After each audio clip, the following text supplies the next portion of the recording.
आनंद महात्मा बुद्ध का सौतेला भाई था। आनंद का वास्तविक नाम सतवीर था। महात्मा बुद्ध ने समय उसे नया नाम आनंद दिया था। परम मेधावी आनंद परमात्मा बुद्ध से ज्ञान की सारी शिक्षा पा लेना चाहता था। महात्मा बुद्ध आनंद को उपदेश दे रहे थे, तभी आनंद ने महात्मा बुद्ध से पूछा कि परमात्मा को कैसे पाएं। तब बुद्ध बोले, आनंद, परमात्मा अगर पग पग हमारे साथ है तो इसका मतलब ये नहीं कि तुमने परमात्मा को पा लिया है। दूसरों से आगे निकलने की होड़ आज के कलयुग में व्यक्ति को परमात्मा से दूर कर देती है। व्यक्ति का दिमाग तेज गति से दौड़ता है। सोते उठते परमात्मा का नाम हो चाहे ना हो, विचारों और विकारों से दिमाग तेज गति पकड़ता चला जाता है। बस एक ही लक्ष्य रह जाता है, प्रसिद्धि या पैसा। पैसा या प्रसिद्धि पाने के लिए मनुष्य झूठ का पिटारा तक बन जाता है। ना जाने पैसा या प्रसिद्धि को पाने के लिए इंसान क्या क्या यत्न करता है और ना जाने कितने झूठ व मकारियां करता है। आनंद, मैं तुम्हें अकेले में ये उपदेश इसलिए दे रहा हूँ क्योंकि मेरे बाद तुम ही मेरे उपदेशों का संग्रह करोगे। मनुष्य परमात्मा के समीप भी रहना चाहता है, धार्मिक क्रियाकलापों में भाग लेता है, लंगर करने से लेकर मंदिर तक बनवा देता है। ये सब व्यक्ति अपने मन को शांत करने के लिए करता है, परंतु इसके पीछे भी एक मकसद होता है कि परमपिता परमात्मा मेरे से खुश होंगे, मेरे सभी कर्मों को करने में सहायक होंगे। उस व्यक्ति की यही मंशा उसे परमात्मा से जोड़े रखती है। नहीं तो आज के कलयुग में दिल और दिमाग का कोई मेल नहीं। दिल कुछ और करना चाहता है, दिमाग की दौड़ किसी और तरफ होती है। इस बीच भंवर में फंसा व्यक्ति अपने सम्मान की रक्षा हेतु सौ झूठ बोलता है। परमात्मा को पाने के लिए महापुरुष तक कहते आए हैं, झूठ ना बोलो। परंतु क्या झूठ के बिना व्यक्ति इस कलयुग में आगे बढ़ने की होड़ से दूर नहीं हो जाएगा? सच हर किसी को हजम नहीं होगा। झूठ हजम करने वाले हजारों मिल जाएंगे। महात्मा बुद्ध बोले, आनंद, ये व्यवहारिक ज्ञान है। महात्मा बुद्ध फिर बोले, आनंद, तुम मेरी बातों की गहराई को समझ रहे हो ना? तो आनंद सिर हिलाकर बोला, बिल्कुल। तब महात्मा बुद्ध बोले, व्यक्ति सच बोलना चाहता है, परंतु हालात और तीन आंखों वाले व्यक्ति उसे झूठ बोलने पर मजबूर कर देते हैं। आनंद बोले, महात्मा, तीन आंखों वाले व्यक्ति कौन से होते हैं?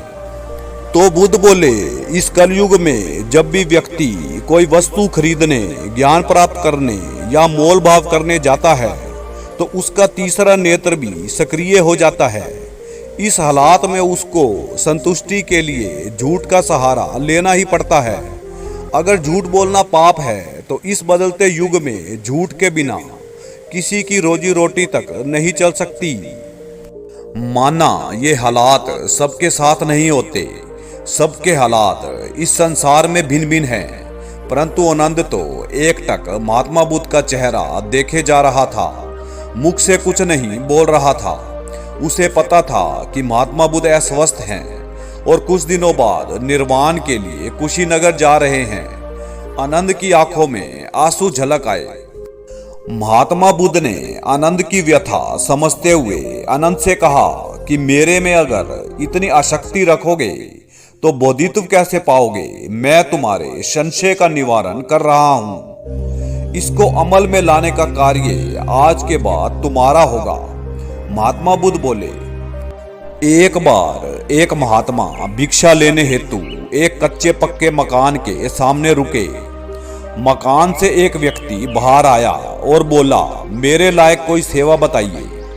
महात्मा उस व्यक्ति का चेहरा देखते ही भाप गए कि ये ईश्वर भक्त है।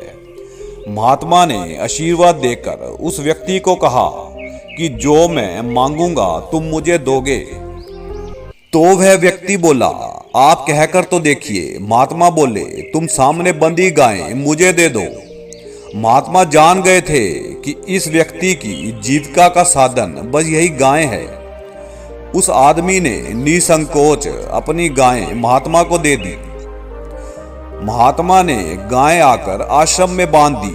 शिष्यों ने जब पूछा, महात्मा उस व्यक्ति की रोजी रोटी का एक ही सहारा गाय तो आप ले आए, अब वह क्या करेगा? तब महात्मा बोले, इस गाय के लिए तो मैं उसके घर भिक्षा मांगने गया था। शिष्य हैरान थे, बोले कैसे? महात्मा बोले कि कुछ दिनों तक उस व्यक्ति की मृत्यु होने वाली है, परंतु मृत्यु के समय उसका सारा ध्यान अपनी गाय की तरफ रहेगा कि उसके बाद गाय का क्या होगा। तो वह मरते समय ईश्वर को याद नहीं करेगा, अपितु गाय की तरफ ही ध्यान केंद्रित रखेगा। अब गाय तो है नहीं, अब उसका सारा ध्यान ईश्वर की तरफ केंद्रित रहेगा और वह दिव्य लोक की प्राप्ति करेगा। इतना कहकर महात्मा बुद्ध बोले, आनंद, तुम्हारे ये आंसू और दुखी मन देखकर मैंने ये कथा तुम्हें सुनाई है। अब तुम मेरी तुलना उस गाय से करो कि गाय तो अब रही नहीं।